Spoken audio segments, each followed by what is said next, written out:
Pasukan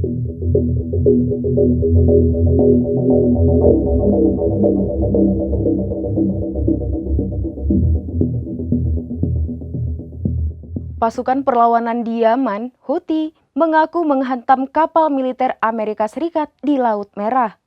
Kapal tersebut langsung ditarik dari posisinya dan kembali ke Washington. Pasukan perlawanan di Yaman, Houthi, mengaku menghantam kapal militer Amerika Serikat di Laut Merah. Kapal tersebut langsung ditarik dari posisinya dan kembali ke Washington. Serangan ini diumumkan Houthi pada Sabtu 22 Juni 2024 malam. Houthi mengaku menargetkan kapal Amerika Serikat USS Eisenhower ketika berada di Laut Merah bagian utara.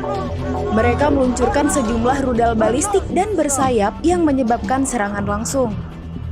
Setelah serangan itu, militer Amerika Serikat memerintahkan kapal induk USS Dwight Eisenhower kembali ke Washington. Menurut seorang pejabat Amerika Serikat, saat ini kapal tersebut telah tiba di Mediterania.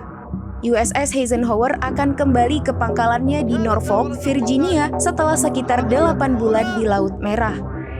Dikutip dari Al-Mayadin, kapal tersebut terlibat konfrontasi angkatan laut paling intens sejak Perang Dunia II.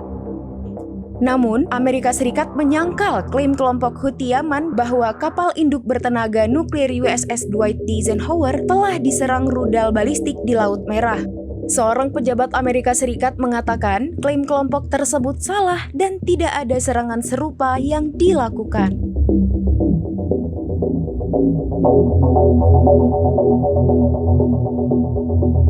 Demikian informasi terkini Syedaralon. Saksikan terus beragam informasi lainnya. Jangan lupa like dan share seluruh akun serambinews.com.